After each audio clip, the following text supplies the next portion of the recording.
నమస్కారం, welcome to I dream ధర్మ మార్గం కార్యక్రమానికి స్వాగతం. నేను మీ విజిత. ప్రస్తుతం మనతో పాటు ఉన్నారు మనందరికీ ఎంతో సుపరిచితులు, మీ అందరికీ చాలా సుపరిచితులు డాక్టర్ బ్రహ్మశ్రీ డాక్టర్ కాకునూరి సూర్యనారాయణ మూర్తి గారు. ఇప్పుడు గురుగారితో మాట్లాడి చాలా మంచి మంచి విషయాలు మాట్లాడుకుందాం. నమస్కారం గురుగారు. నమస్కారం అమ్మాయి. గురుగారు, శివారాధన ఈ మధ్య కాలంలో శివుడికి భక్తులు ఎక్కువైపోయారని చెప్పాలి. ఏంటి గురుగారు, శివుని ఆరాధించడం వల్ల కలిగే ప్రయోజనాలు ఏంటి? Immediate result. ఎందుకంటే గమనిస్తే రావణుడు, భస్మాసురుడు ఎవరిని తీసుకున్న రాక్షసులంతా శివుడి భక్తులే. షార్ట్ కట్ మెథడ్ లాగా ఇలా ప్రార్థించగానే ఆ పరమశివుడు కళ్ళు మూసుకొని కూర్చుంటాడు. ఏమిటయ్యా, ఏం కావాలి తీసుకో అంటాడు, ఇచ్చేస్తాడు. శంకరోతీతి, ఆయనకేం అక్కర్లేదు కాబట్టి ఇచ్చేస్తాడు. ఆయన ఇచ్చిన వరాలతో వీళ్ళంతా కూడా విర్రవీగుతారు. విష్ణువు నానా అవతారాలు ధరించాలి, అంతం చేయాలి, పెద్ద గొడవ. ఈనాటి కాలంలో శివుడికి భక్తి ఎందుకు పెరిగింది అంటే ప్రపంచవ్యాప్తంగా అవసరాలు పెరిగాయి, నాకు కావాలి అనే స్వార్థం పెరిగింది. పరమశివుడు అది కూడా గమనిస్తున్నాడు. ఎవరు ఏది అడిగినా ఇస్తాడు, ఎలా జరగాలో అలా జరుగుతుంది.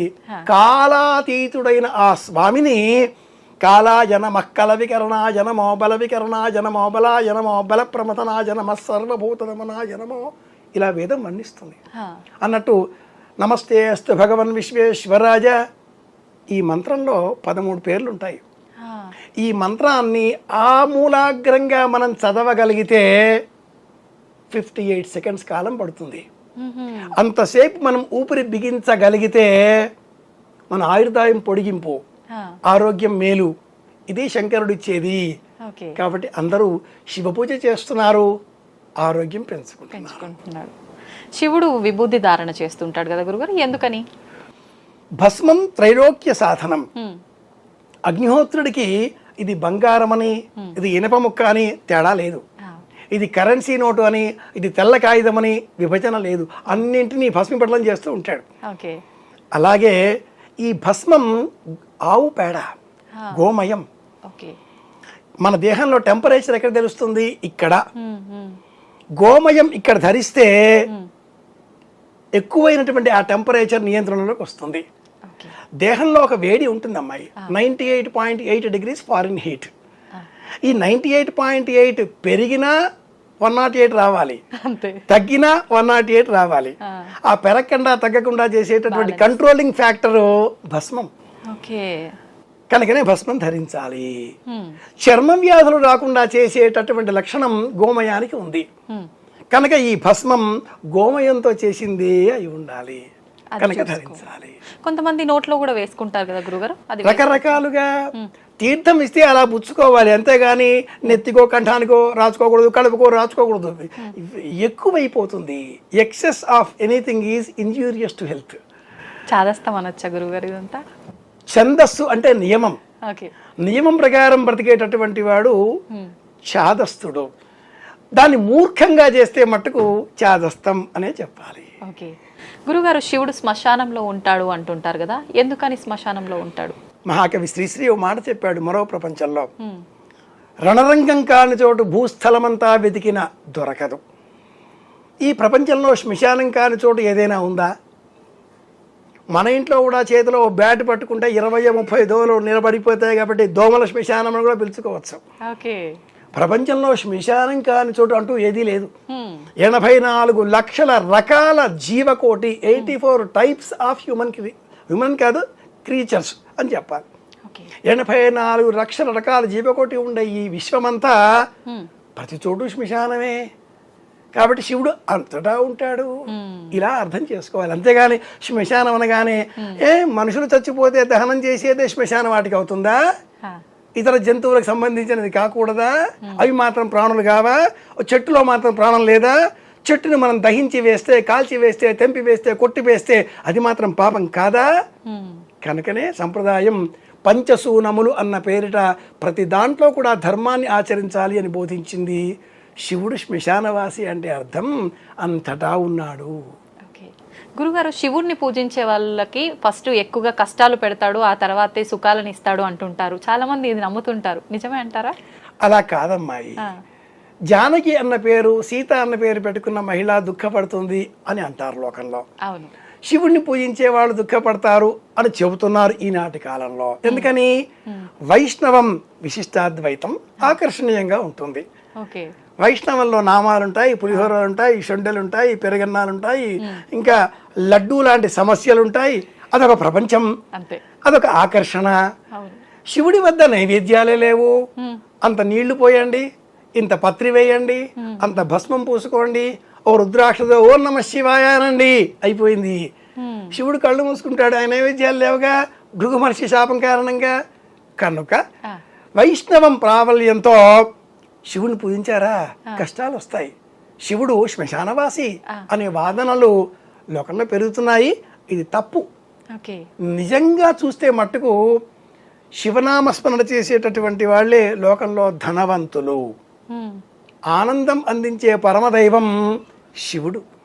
నాకేమక్కర్లేదు, ఎంత ఆనందంగా ఉంటాడో. నా వద్ద ఉంది, ఎలా కాపాడుకోవాలి, దుఃఖంతో ఉంటాడు. నా వద్ద ఎంత ఉందో అంత తృప్తి, అది శివలక్షణం. ఒక మహిళ, విష్ణువు ఇల్లాలు లక్ష్మీదేవి, రామావతారంలో సీత, ఒకే వ్యక్తి రావణుడు, మరొక రూపం శివుడు, శివుడి ఇల్లాలు పార్వతి. ఈ రావణుడు వచ్చి ఇంత అందమైన అర్ధాంగి నీకెందుకయ్యా, నాకు ఇచ్చేయచ్చు కదా అని చెబితే, ఈ ఈశ్వరుడు బోళాశంకరుడు కదా, నాకేం అభ్యంతరం లేదు, ఆడు వచ్చి తీసుకుపో అన్నాడు. ఆ పార్వతీదేవి పరిగెత్తింది. సినిమాటిక్ గా చెప్పుకోవాలి అంటే భూకైలాస సినిమాలు ఇవన్నీ చూస్తూ ఉంటాం మనం. పురాణంగా చెప్పాలంటే శివపురాణం. మరి అదే విష్ణువు రాముడి రూపంలో ఉన్నప్పుడో, అదే రావణుడు సీతాదేవిని ఎత్తుకుపోయినప్పుడో వానలను వెంట పెట్టుకుని వారధి గట్టి యుద్ధం చేసి చంపి మరీ తెచ్చుకున్నాడు. కాబట్టి విడిచిపెట్టే లక్షణం కాదు విష్ణువుది, పట్టుకుంటాడు. శివుడు ఇచ్చేస్తూనే ఉంటాడు. కనుక ఇచ్చే లక్షణం శివుడిది. శివుడిని పూజించే వాళ్లే ధనవంతులు. గురుగారు, శివాలయం నుంచి ప్రసాదం ఇంటికి తీసుకొని రాకూడదు అంటుంటారు, ఎందుకని? చండీశ్వర ప్రసాదంగా ఎప్పుడైనా ఏదైనా తెచ్చుకోవచ్చు. శివాలయంలో చండీశ్వర రూపం ఒకటి ఉంటుంది. శివ గణాలలో శివుడిని పరివేష్టించి ఉండేటటువంటి భృంగిరిటి, నంది ఇత్యాదిగా ఉండేటటువంటి గణాలలో చండీశ్వరుడు ఒకడు. అలాగే మరి ఒక ముఖుడు అన్న పేరుతో చెప్పబడ్డ దైవం శక్తి రూపం కూడా ఆలయాల్లో మనం గమనిస్తాం.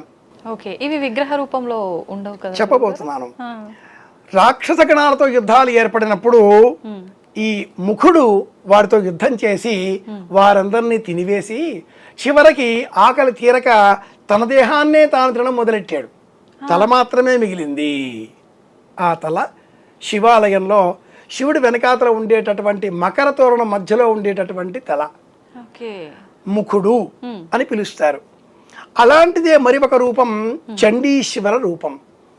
శివుడిని అభిషేకం చేసినటువంటి నీరు ఆ ఆలయంలో నుంచి బయటకి వస్తుంది. ఆ చివరలో ఉండేటటువంటి బింబం చండీశ్వర రూపం. ఆయనకి ఇలా చిటిక వేసి చెప్పి, అయ్యా కాసింత ప్రసాదం ఇంటికి తీసుకెళ్తున్నాను, అందరికీ ఇస్తాను అని చెప్పి తెచ్చుకోవచ్చు, పర్మిషన్. అంతేగాని స్వార్థ బుద్ధి శివాలయంలో చూపకూడదు. ఇది ఈ నియమం వెనకాల ఉండేటటువంటి అంతరార్థం. గురుగారు, శివుడి తలపైన చంద్రుడు నెలవంక అనేది ఉంటుంది, ఏంటి దాని వెనకాల అంతర్యం? భూమి శివలింగం. జాయా భూమి పతిర్వ్యోమ మిథునంత అతుర్యధు అంటూ వేద ప్రమాణం. ఈ భూమి కొన్ని వేల సంవత్సరాలకు పూర్వం ఏదో ఒక ఉల్కచుక్క పాతం వలన పగిలిపోయి 3 ముక్కలుగా విభజింపబడి తన చుట్టూ తాను తిరుగుతూ మళ్ళీ వృత్తాకారం సంతరించుకున్నది. విభజింపబడిన ఆ 2 ముక్కలు ఒకటి చంద్రుడు మరి ఒకటి కుజుడిగా మారాయి అని మనకు ఆస్ట్రానమీ, ఖగోళ విజ్ఞానం, ఆస్ట్రోనాట్స్ చూస్తుంటాం కదా, స్కైలో తిరుగుతూ ఉంటారే శాటిలైట్స్, ఆ విజ్ఞాన శాస్త్రంలో చెప్పబడి ఉంది. ఈ చంద్రుడు భూమికి సంబంధించిన ఒక చిన్న ముక్క. చంద్రుడి మీద కూడా భూమి మీద ఉన్నటువంటి వాతావరణమే ఉంది, కుజుడి మీద కూడా ఉంది. కనుకనే మన వాళ్ళు శాటిలైట్స్ పంపిస్తున్నారు. ఇందులో చంద్రుడు భూమి అని మనం చెప్పుకున్నప్పుడు భూమి శివలింగం, గుండ్రం శివలింగం, భూమిపైన చంద్రుడు, చంద్రవంక. ఓకే. భూమిలో ఉండేటటువంటి సెంట్రల్ గ్రావిటేషన్ పవర్, గురుత్వ ఆకర్షణ శక్తి గణపతి. ఓ. అందుకే గణపతి మహామంత్రం సర్వజనమే వశమానయ వశమానయ. గణపతి కూర్చుండబెట్టారా అంటారు. మనమంతా కూర్చోగలుగుతున్నాం, భూమిని అంటి పెట్టుకొని ఉంటున్నాం. గణపతి అనుగ్రహం, ఆ గురుత్వ ఆకర్షణ శక్తి. అది లేకపోతే గాల్లో ఎగిరేవాళ్ళమే. ఓకే. గణపతి. ఈ సూర్యుని చుట్టూ భూమి ఒక నిర్ణీత కక్ష్య సిద్ధం చేసుకుంది. బాహ్య ఆకర్షణలు, అయస్కాంత వలయాలు. కుమారస్వామి సర్పరూపం. ఇది శివ కుటుంబం. ఈ భూమి మీద మొలిచేటటువంటి చెట్లు, చేమలు, ప్రకృతి పార్వతి. అందుకే నేచర్ అంటాం, ప్రకృతిని పూజించడం అంటాం. దసరాలో కావచ్చు, ఇతర సందర్భాల్లో కావచ్చు, కొన్ని ప్రాంతాల్లో కొన్ని వర్గాల వాళ్ళలో తీజ్ పండగ అని చేస్తారు.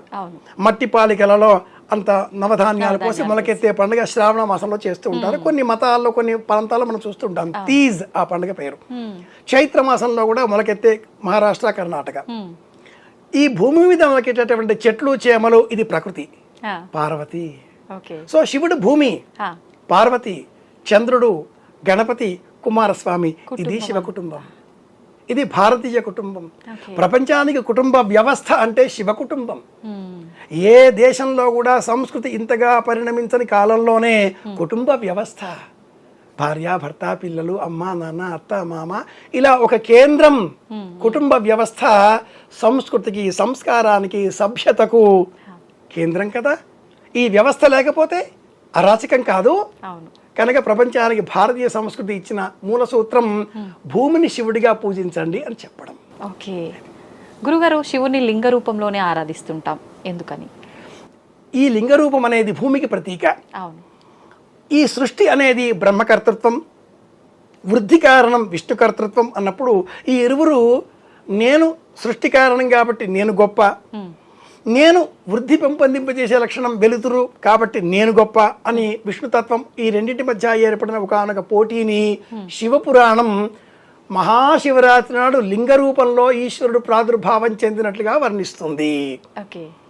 ఒక జీవి ప్రాణం పోసుకోవాలి అంటే ఒక విత్తనం, భూమి కావాలి, నీరు కావాలి, వెలుతురు కావాలి, గాలి కావాలి, సమయం కావాలి. సమయం అది శివరూపం. ఇమ్మీడియట్ గా మనం ఒక విత్తనం మీద అంత మట్టి పోసి, ఇంత నీరు పోసి, అంత లైట్ వేసి, ఇంత తేజస్సు, ఏదో అయస్కాంతమో మరింకేదో ఏమైంది, మొలకెత్తదా? ఎందుకు మొలకెత్తుతుంది? It takes its own time. ఆ కాల రూపమే శివతత్వం. అందుకే కాలాయన మక్కలవికరణాయనమో, ఇది వేద ప్రమాణం. కనుక శివరూపం ఎప్పుడు మహాశివరాత్రి నాడు, మాఘమాసం, కృష్ణపక్షం, త్రయోదశితో కూడిన చతుర్దశి మహాశివరాత్రి అని పురాణాలు చెబుతాయి. నిజానికి శివరాత్రి 5: నిత్య శివరాత్రి, యోగ శివరాత్రి, పక్ష శివరాత్రి, మాస శివరాత్రి, మహాశివరాత్రి. ఆలోచించే శక్తి గలవాడికి ప్రతిరోజు శివరాత్రే. ఓకే గురుగారు, శివరాత్రి అనేసరికి నాకు కార్తీక మాసం గుర్తొచ్చింది. ఎక్కువగా శివుణ్ణి కార్తీక మాసంలో ఆరాధిస్తూ ఉంటారు. శివరాత్రి ఆ మాసంలో కాకపోయినా కూడా ప్రత్యేకించి ఆయనకి మాసం ప్రత్యేకత అంటారు. ఏంటి దానికి సంబంధం, శివుడికి ఆ మాసానికి? జూలై 16, 17 నుంచి సూర్యుడి గమనంలో మార్పులు వచ్చేసి పగటి కాలం తక్కువ, రాత్రి కాలం ఎక్కువ అవుతుంది. మనం దీన్ని దక్షిణాయనము అంటున్నాం. అంటే శ్రావణం అది అయిపోయిన తర్వాత భాద్రపదం నుంచి సృష్టి ఆరాధన మొదలవుతుంది. ఆషాఢంలో వర్ష ఋతువు, శ్రావణంలో శ్రావణి అన్న రోజున వేదాధ్యయనం ఆరంభం చేయడం, భాద్రపదంలో మనం గణపతిని పూజిస్తాం. నక్షత్రాలు డీటెయిల్స్గా మనం ఫలితాలు కాదు ఇక్కడ, ప్రకృతిని, పర్యావరణాన్ని, మార్పులను గ్రహించి మన జీవితాన్ని మేలు చేసుకోవడం. ఆశ్వీజం దుర్గా, భాద్రపదంలో గణపతి, ఆశ్వీజంలో దుర్గా, కార్తీకంలో శివుడు, మార్గశీర్షంలో విష్ణువు, పుష్యంలో సూర్యుడు. రథసప్తమి. ఈ 5గురికి కలిపే పంచాయతనము అని పేరు. గణపతి శంనారగప అని సూత్రం ఆదిశంకరుల వారు ఇచ్చారు. గణపతి, పార్వతి, శివుడు, విష్ణువు, సూర్యుడు. ఈ 5గురిని 45 degreesతో 4, మధ్యలో ఏ విగ్రహం పెడితే ఆ పేరిట శక్తి జనరేట్ అవుతుంది. ఓకే. ఓకే, కార్తీకం ఈ 5 నెలలలో మధ్య వచ్చే నెల. భాద్రపదం, ఆశ్వీజం ఒకవైపున, మార్గశిరం, పుష్యం మరోవైపున. అవును. కృత్తికా నక్షత్రం దగ్గర చంద్రుడు సంచారం చేసే కాలం కాబట్టి ఈ మాసానికి కార్తీకం అని పేరు. ఈ నక్షత్రానికి అగ్ని ఆధిపత్యం, మనం టెంపరేచర్ అవును అవును అని పడిపోకూడదు. చాలా మంది మరణించేటటువంటి కాలం కార్తీకంలోనే. వృద్ధులందరూ కూడా మిట్ట మధ్యాహ్నం 2ంటికి 1 గంటకి సహజ మరణాలు ఉండవు, అర్ధరాత్రి తెల్లవారుజామున అవుతూ ఉంటాయి. కనుకనే కార్తీక మాసం అంతా కూడా హరిహర మాసం అన్న పేరిట ఉపవాసాలు ఉండాలి, భజనలు చేయాలి, దీపాలు వెలిగించాలి, రాత్రంతా కూడా మెలకుగా ఉండాలి, ఒక పూట భోజనం చేయాలి. సప్తర్షి కృచ్ఛ చాంద్రాయణి వ్రతం, పంచరాత్ర చాంద్రాయణి వ్రతం. చాంద్రాయణి వ్రతాలు ఉపవాస వ్రతాలు రకరకాలుగా ఉంటాయి. ఉపవాస చికిత్సా విధానం ఒక శాస్త్రం ఇది. ఉత్సా వెంకటరామయ్య గారు అనే మహానుభావుడు ఉపవాస చికిత్సా విధాన శాస్త్రం ఒక గ్రంథమే ఇచ్చి ఉన్నారు. వారి పేరు ఉత్సావారు. ఏమైతేనేం ఉపవాసం కూడా ఒక చికిత్స. ఎలా modern people they won't believe, they put question on me, how do we believe అంటారు.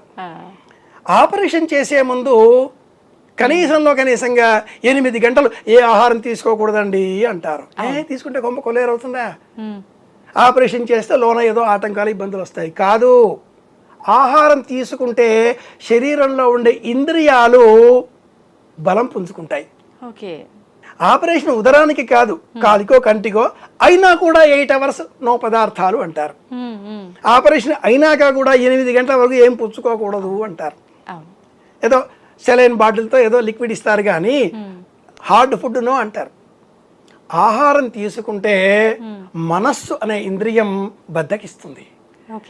మెడికల్ టెర్మినాలజీలో వేసుకునే మెడిసిన్కి బాడీ రియాక్ట్ కావాలి, రెస్పాండ్ కావాలి అంటే మనస్సు యాక్టివేట్ అయి ఉండాలి. ఉపవాసం చికిత్స. అందుకే ఈ కార్తీక మాసంలో శివుడిని ఆరాధన చేసే పేరిట ఉపవాసాలు. అందుకే కార్తీక మాసంలో బిల్వం చెట్టు దగ్గర శివుడిని పూజించాలి, అలాగే తులసి మొక్క వద్ద విష్ణువుని పూజించాలి అని చెప్తారు. ఇది రహస్యం. గురుగారు, మామూలుగానే మనం శివుణ్ణి లింగ రూపంలో ఆరాధిస్తాము, మంచి ఫలితాలు పొందుతుంటాము, నమ్ముతుంటాం దాని గురించి. కానీ సోమసూత్రం కలిగి ఉన్న శివలింగాన్ని పూజించడం వల్ల ఎక్కువ ఫలితాలు లభిస్తాయని చెప్పి వింటూ ఉన్నాం. నిజమే అంటారా? అగ్ని పురాణం అని ఒక అద్భుతమైన గ్రంథం ఆన్లైన్లో ఉంది, అందరూ చూడొచ్చు. అగ్ని పురాణం 6వ అధ్యాయంలో శివ సంబంధితమైన వివిధ రూపాలు వర్ణింపబడి ఉన్నాయి. చాళుక్యులు, చోళులు, కాకతీయులు మరి విశేషంగా ఈ సోమసూత్రంతో కూడుకున్న శివలింగాలతో కూడుకున్న ఆలయాలను అనేక నిర్మించారు. సైంటిఫిక్ రీజన్ ఏంటి అంటే ఈ శివలింగం పైన ఉండే లింగం దిగువన ఉండేటటువంటి ఆ 4 కోణాలతో కానీ, వృత్తం కోణంతో కానీ, 16 పద్మాలతో కానీ ఉండి అభిషేక నీరు పోవడానికి ఉండేటటువంటి ఆధార రూపంలో ఉండే శిల, దాని పేరు సోమసూత్రం. దాన్నే పానవట్టం అని కూడా అంటారు. పానవట్టం, సోమసూత్రం. సోమసూత్రం ఆధారానికే పార్వతి అని పేరు.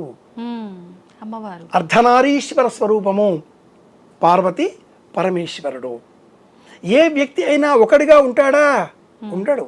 అతడిలో శక్తి ఉంటుంది కాబట్టి స్త్రీ పుంసయోగోద్భవాం. ఏ మహిళ కాదు, ఆమెలో పురుషకారం కూడా ఉంటుంది. కోపం వస్తే మగవాడిలాగా ప్రవర్తిస్తుంది. ఏ మగవాడు కూడా మగవాడిగా ఉండడు, అప్పుడప్పుడు అమ్మవాడిలాగా కూడా ప్రవర్తిస్తూ ఉంటాడు. గమనిస్తే నిజమా కాదా? కనుక ఏ ఒక్క తత్వం కూడా ఒకటి కాదు, 2 కలిపిందే అర్ధనారీశ్వర తత్వం, లక్ష్మీనారాయణ తత్వం. శ్రీమతి మరియు శ్రీ అని చెప్తారు, సీతారాములు అని చెప్తారు. ఎవరిని తీసుకున్నా కూడా 2ంటితో. అలా పానవట్టం పార్వతి, పైన ఉండే శివలింగం శివస్వరూపం. శివాభ్యాం చూడాలంకృత శశికళాభ్యాం. శంకరహోత్పాదుల శివానంద లహరి జ్ఞాపకం తెచ్చుకుంటే ఇలా 2ంటిని కలిపి పూజిస్తేనే క్షేమం. ఒక్క శివలింగాన్ని ఎలా నిలబెట్టగలుగుతాం? ఆధారం లేకుండా నిలబెట్టలేం. ఈ వృత్తాంతం వెనుక ఉండే సోషల్ లైఫ్ ఏంటంటే ఇంటికి ఇల్లాలు ఆధారం. ఇల్లాడు అన్న పదం లేదు, ఇల్లాలు మాత్రమే ఉంది. ఇంట్లో ఇల్లాలు ఉంది, అవును. యజమాని గౌరవంగా తినగలుగుతాడు, ఏమైనా చేయగలుగుతాడు, ఇంటికి ఎవరైనా వస్తే కాఫీ టీ టిఫిన్ వస్తుంది. ఆవిడ లేదు.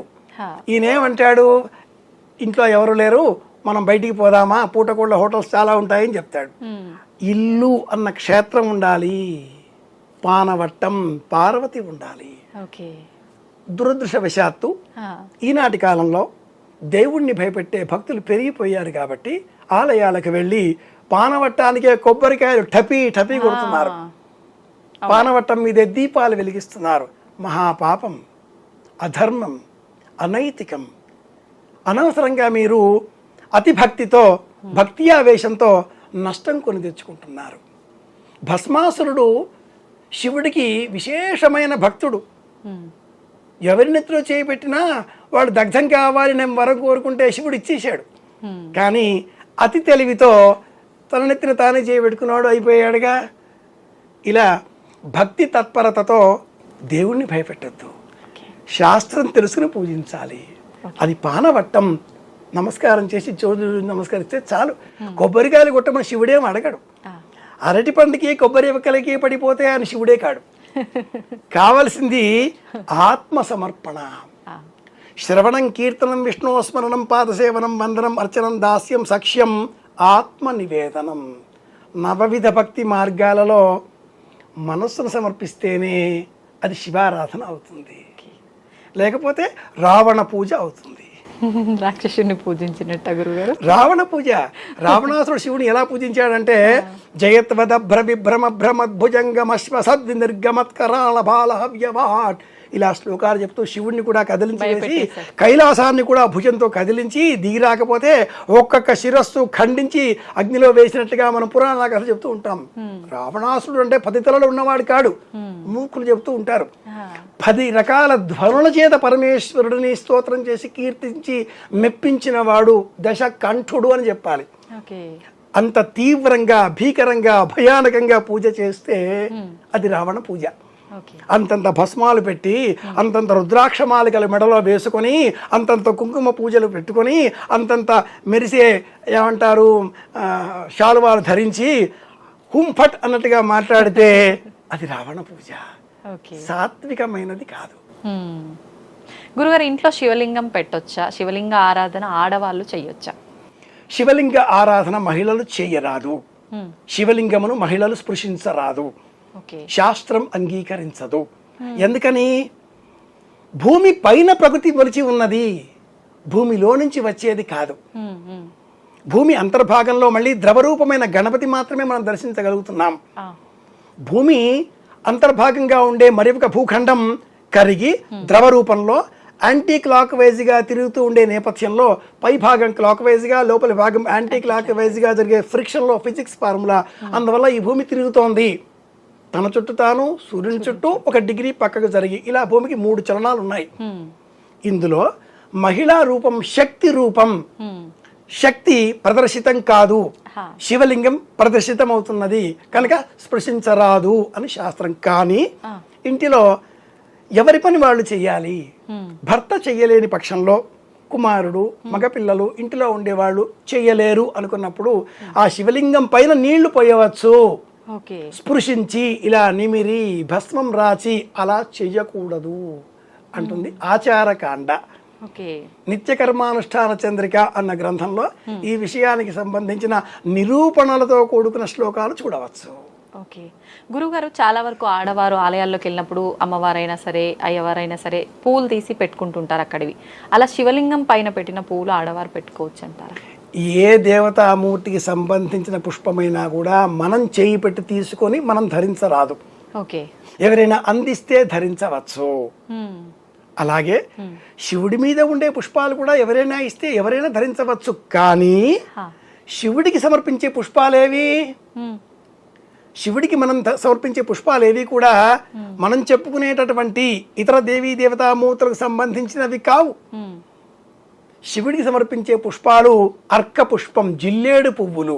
ఇతర దేవీ దేవతలకు వినియోగించినటువంటి పుష్పాలనే మనం శివుడి పూజలో అర్పిస్తూ ఉంటాం. కనుక ఒక్క మల్లిక మాలికలకు మాత్రమే ప్రత్యేకత ఉంది కాబట్టి కూడా శివుడికి మనం మల్లె పువ్వుల మాలికలను సమర్పిస్తూ ఉంటాం.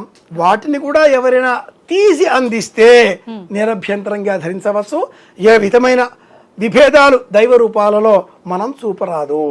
ఏకం సత్ విప్రాహ బహుధా వదంతి. సత్యం ఒక్కటే, అనేకులు అనేక విధాలుగా చెబుతూ ఉంటారు. ఓకే గురుగారు, శివ దర్శనం, శివ ప్రదక్షిణ మిగతా దేవుళ్ళ కన్నా వ్యతిరేకంగా ఉంటాయి అని చెప్పి వింటూ ఉంటాము. ఇది నిజమే అంటారా? నిజమే. శివ ఆరాధననే ప్రత్యేకం.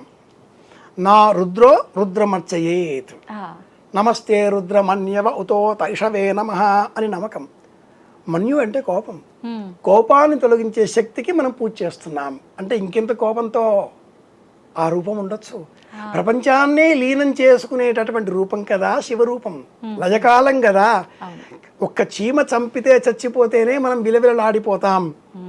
అలాంటిది ప్రపంచంలో ఉండే సమస్త జీవకోటిని అంతం చేసి లీనం చేసుకుని మళ్ళీ పుట్టించే శక్తి పరమేశ్వరుడిది, మహాదేవుడిది. కాబట్టి ఇంకెంత ఆగ్రహం, మూడవ కన్ను కదా. కాబట్టి అలాంటి ఆ పరమేశ్వరుడికి ప్రదక్షిణలు ప్రత్యేకంగా ఉంటాయి.